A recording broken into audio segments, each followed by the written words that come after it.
Wherever you are on your leadership voyage, it starts here. Welcome to Leadership Voyage, the podcast dedicated to your pursuit of becoming a great leader. My name is Jason Wick, and welcome to Season 1, Episode 14. Before we get started today, do you remember when the pandemic started about 2.5 years ago here in the States, and we didn't know what to do with packages and groceries and things like that? We were afraid to touch them. We didn't know how this coronavirus was going to be spread. I started using Instacart for my grocery delivery at that point, and I really enjoyed it. The people you interact with on the other end who are getting your groceries in the store, super friendly, super helpful, even sending photos of the options that you might have on the shelf if your preferred choice is not in stock. That's been my experience. Well, if you want to try Instacart, you can get free delivery on your first order over $35. All you have to do is follow the link in the show notes, which will let Instacart know that Leadership Voyage sent you. It'll help support our show. But you can get all the products that you love from your local grocery stores, hand-selected by shoppers based on your own preferences. You can get it delivered to your door in as fast as 1 hour. If you're interested in that offer, go ahead and click in the show notes and free delivery on your first order over $35 from Instacart. Here we are for episode 14 about goals. Please remember to subscribe and rate this podcast wherever you are listening, whether it's Apple Podcasts, Google Podcasts, Spotify, or elsewhere. The website is leadership.voyage, and you can drop me an email at any time at startyourvoyage@gmail.com. This episode title is Clear Cloudy Goals, and that's intentional because goals are very difficult. They sometimes can sound very easy, but most of the time in practice and execution are very, very difficult. So, clear, cloudy goals. There are so many ways to interpret what a goal is, or how a goal is set, or what setting this all occurs in. I would like to keep this discussion as broad as possible, only because that way I think it can help as many listeners who are facing as many situations as they have as possible. So, I'm going to keep this discussion pretty broad. Goals are very, very hard. First, you have to define it. Then you have to agree on it. Then you have to follow through and execute it. And the more people who are involved in this goal, the harder it's going to be, the more complex the situation is going to get. After you set the goal and decide you're going to follow through on it, then what? What happens then? And in addition to all of this, generally, goal setting is associated with change. Okay, we set a target over there. Let's go that way. Oh, no. There's a target over here. Let's go this way. In this short episode, I'm going to pull in the wisdom of a couple of previous Leadership Voyage guests. Janelle Ward from janelleward.com and her user experience research consulting, as well as Maria Åkerlund from Sweden and the GDQ questionnaire, Group Development Questionnaire, gdq.se. They had some great thoughts on goals in previous discussions here on the podcast. So let's get to it. I'm going to do 3 specific parts to this episode about goals. Number 1, work with others to craft the goals. Number 2, make sure the goal is quantitative. Number 3, measure and monitor the execution. More succinctly, let's say collaborate, quantify, and correct. So, collaborate around creating the goal, quantify by making sure that there's something measurable for defining that goal, and then correct, in other words, course correct along the way. So when I spoke with Janelle Ward, we had a discussion about reaching out to other stakeholders in an organization. You know, as we're trying to decide how our goals for our teams work within the context of our organization, or, you know, whatever your goal setting process looks like, Janelle made a point of saying when you're talking to stakeholders, you want to find common ground to discuss things that are mutually beneficial. And my interpretation for this context we're talking about today is to make sure that you collaborate when you're talking to others during the goal crafting process. You might have a goal for your team. You might have an idea for what you're trying to convey to someone else in the organization. But you also need to make sure that you're involving others, getting their perspectives, hearing what's important to them to help you with the right goal to craft. Make a connection and remember that it's mutually beneficial. It shouldn't just be beneficial to you. It should be also beneficial to them. And it's figuring out, that middle ground where they will look to you and want to speak to you in the future because you have valuable things to tell them. And you're also open for what they have to tell you about their perspective on that.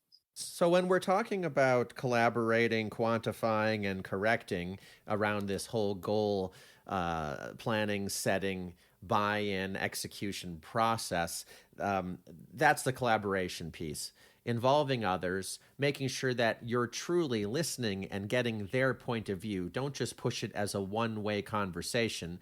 Have bi-directional conversations with stakeholders to help you formulate the best goals that you can for yourself and for your teams. Moving on to the second point of quantifying. SMART is a very widely known model for goal setting, specific, measurable, actionable, et cetera, et cetera, et cetera. But the T is time-bound. And interestingly enough, my medical doctor helped me really understand the importance of time-bound. He had asked me once, how many vegetables do you think you're eating per day? Or how many servings of vegetables are you eating per day? And whatever, we had a conversation about that. And he said, well, why don't we set a goal for you? 5 servings of fruits and vegetables per day for 6 weeks. And it was the 6 weeks. So when I'm talking about quantifying something in a goal, yes, it's nice to have a target number like 5 servings of fruits and vegetables or generating X dollars in revenue. But the time-bound part of it, to quantify that, is very important, because otherwise it's an open-ended thing that just goes on and on and on forever. And if you really stop and think about it, that's setting ourselves up for likely failure. The time-bound quantitative aspect is very, very important, in my opinion. So don't let that slip through the cracks. Collaborate, quantify, and correct. Let's talk about correct, or course correct. Let's pretend that we have a hypothetical goal. Let's say I run a customer service team and I want my customer satisfaction score to be high for a particular quarter. Let's say 95%. I want my team's customer service to be at a 95% satisfaction rate for the quarter. When we're doing this goal setting, step through it again. We have to define it, which is done, 95% for a quarter. We have to agree to it.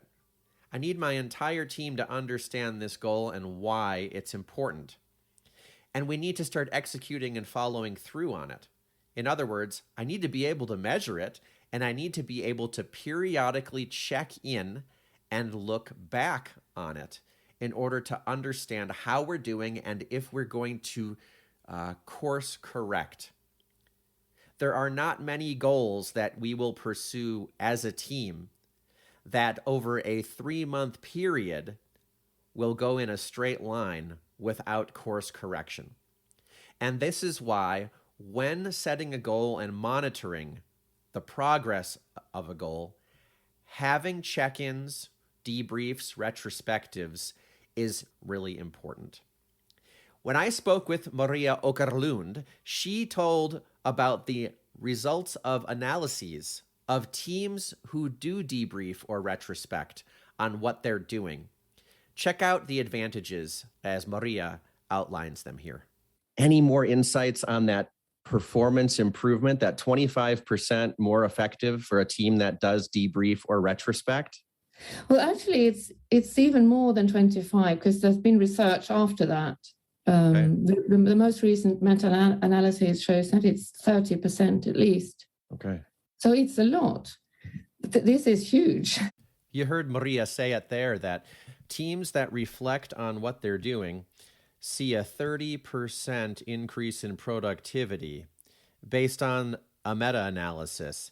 This is, if you go back and listen to season 1, episode 4, and that discussion, which is talking about the book Creating Effective Teams, 6th edition, there is, they have got lots of quantifiable and verifiable research to suggest this. As an example, they said teachers the teacher team at the school is farther along in showing behaviors of effective teams, their students have better test scores, or medical providers have lower mortality rates as they show more of the advanced behaviors of an effective team, one of which is reflecting on the work that they do together. So, clear, cloudy goals. 3 things we've talked about today to help increase the odds that the process of setting goals and executing on them will be more successful. First, collaborate with others. Talk to stakeholders. Find common ground with what's important to them so that you're not only pushing an agenda of what you think is interesting and important for you to focus on, but getting their perspectives as well. That can help craft a strong goal through collaboration. Next, we've got quantify. When you're setting these goals, it's good to have something measurable, of course, but also remember to quantify it in terms of duration. Something time-bound is very important so you're not stuck in a never-ending goal. And third, correction. Course correction. Look back, reflect, retrospect on the type of work that you or your team are doing. You can't argue with the results teams get when they reflect on the work they're doing in pursuit of a goal. That's it for today. Hope you enjoyed this episode of Leadership Voyage. Until next time, take care.